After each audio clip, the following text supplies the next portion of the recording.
In this lesson, we'll be learning about deductive reasoning. The objective is to use the law of detachment and the law of syllogism, which are both part of deductive reasoning. So what is deductive reasoning? Deductive reasoning, which is also sometimes called logical reasoning, is the process of logically reasoning from given statements or facts to a conclusion.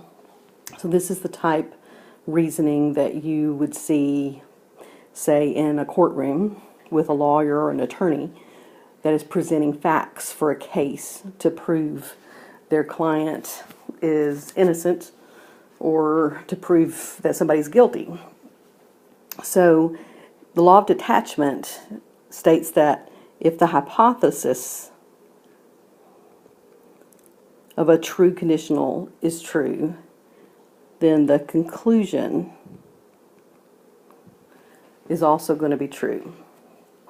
So using symbols where P is the hypothesis and Q is the conclusion, we can say if P implies Q is true, so we have a true conditional, and P is true, so the hypothesis is true, then we can say that Q is also true, or the conclusion is true. Now, to use the law of detachment, the first thing you need to do is to identify the hypothesis of the given true conditional. And if the second given statement matches the hypothesis of the conditional, then you can make a valid conclusion. So let's use this in problem 1.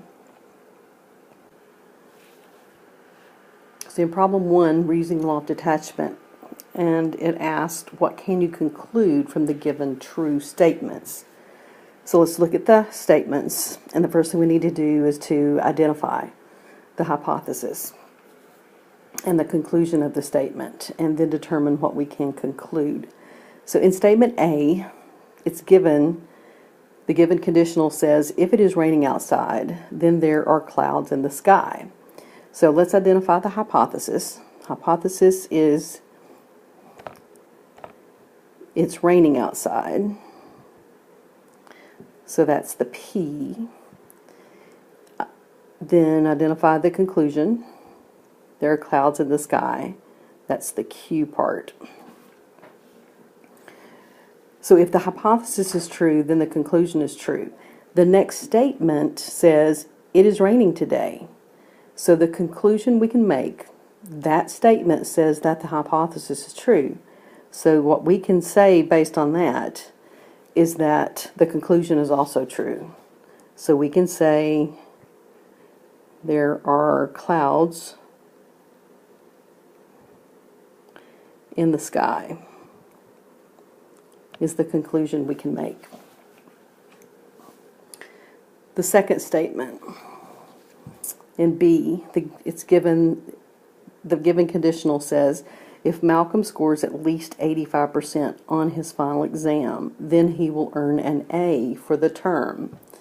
So what is the hypothesis? The hypothesis follows the if, and that says that Malcolm scores at least 85% on his final exam. That's the P part, which is our hypothesis. The words following the then, he will earn an A for the term, that is the conclusion, the Q part. So the next statement that follows this one says Malcolm scores 90% on his final exam. So what can we conclude? Well, that statement indicates that the hypothesis was true. He did score at least 85% on his final exam. He made a 90. So that means that the conclusion is also true. So we can conclude that Malcolm will earn an A for the term.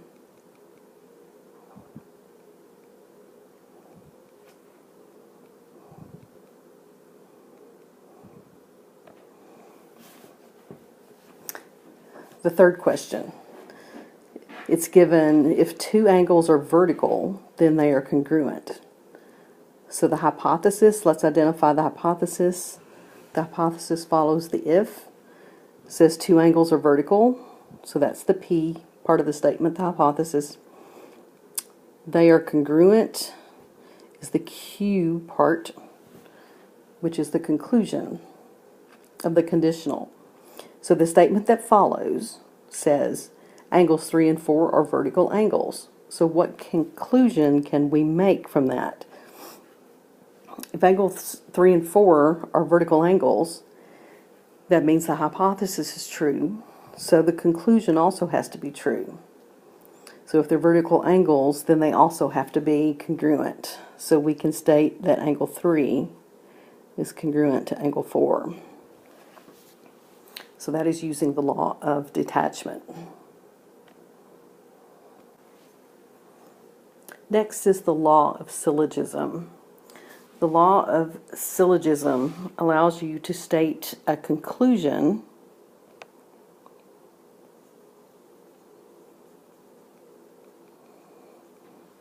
from two true conditional statements.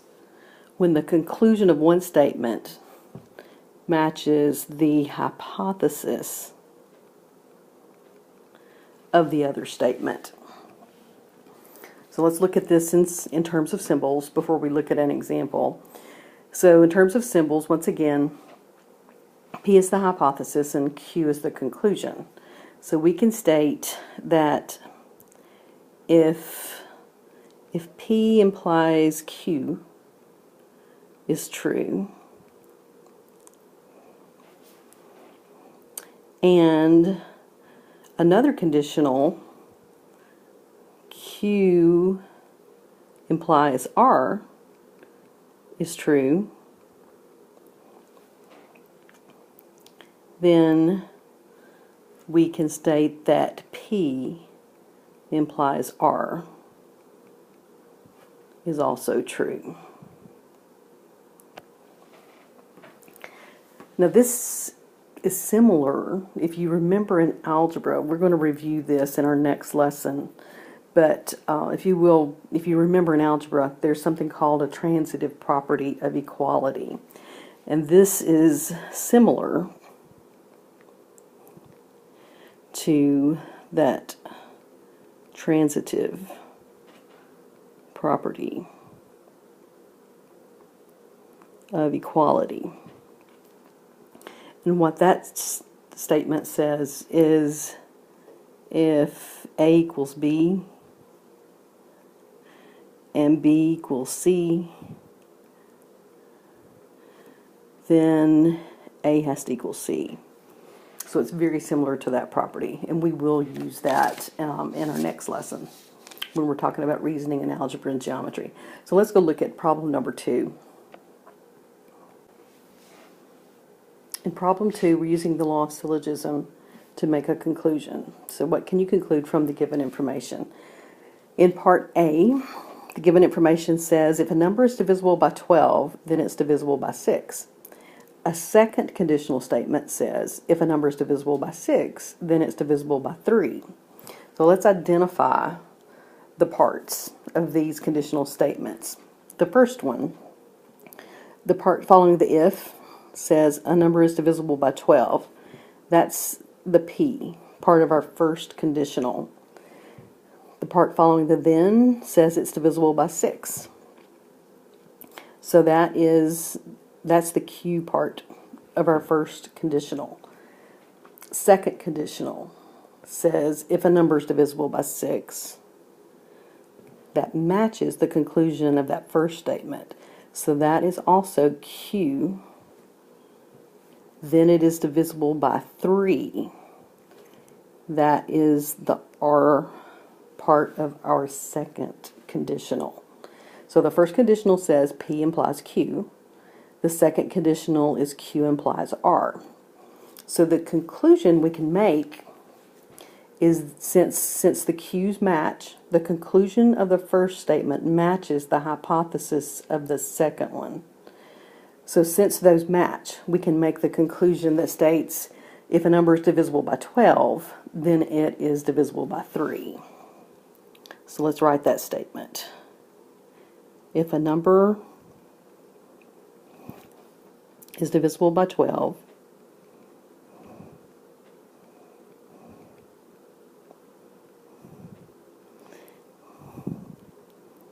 then it is divisible by 3.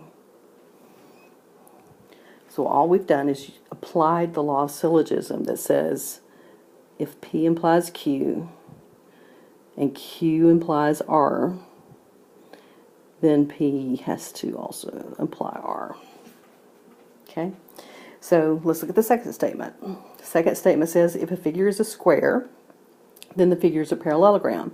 That's your first conditional. So identify the hypothesis. A figure is a square is the P hypothesis of that conditional. Then the figure is a parallelogram is the conclusion of that first conditional. So let's read the second conditional statement. It says if a figure is a rectangle, then the figure is a parallelogram. So what's the hypothesis of that statement? Hypothesis follows the if. The hypothesis says a figure is a rectangle. So that hypothesis does not match the conclusion of the first statement. So because the conclusion of the first statement says the figure is a parallelogram, and the hypothesis of the second one says a figure is a rectangle, those things don't match. So we cannot apply the law of syllogism to make any conclusion about this statement. So B is that no conclusion can be made with the given information. So now let's look at problem 3, where we're applying both the law of syllogism and the law of detachment. In problem 3, it asks what conclusion can you make from the given information. And the given information says if you live in Cincinnati, then you live in Ohio. If you live in Ohio, then you live in the United States. And then there's a statement that follows that says Ken lives in Cincinnati. So let's first apply the law of syllogism because we have two conditional statements. The first conditional statement says if you live in Cincinnati, then you live in Ohio. Identify the hypothesis. The hypothesis follows the if. It says you live in Cincinnati. So that's the P hypothesis of the first conditional. The then statement, the then part of this statement says you live in Ohio. That is the Q part of the first conditional. So let's read the second conditional. Second conditional statement says if you live in Ohio, then you live in the United States. Identify the hypothesis of that statement. That says, following the if, it says you live in Ohio. So that hypothesis of the second statement matches the conclusion of the first statement, which also says you live in Ohio. So that means that this is also a Q. They match. So we can apply the law of syllogism. The conclusion of this states you live in the United States. So that is the R part. Remember, our syllogism says if P implies Q and Q implies R, then P implies R. So based on that, we can state that if you live in Cincinnati, then you live in the United States. So that's the application of the law of syllogism. So let's write that first. If you live in Cincinnati,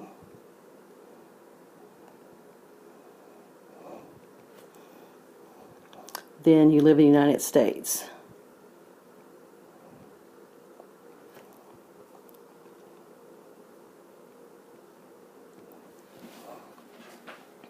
So now we get to apply the law of the law of detachment at this point.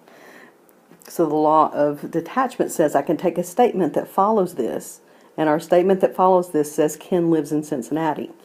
And given that statement, we can use the law of detachment to conclude, so our conclusion is that if Ken lives in Cincinnati, then Ken lives in the United States.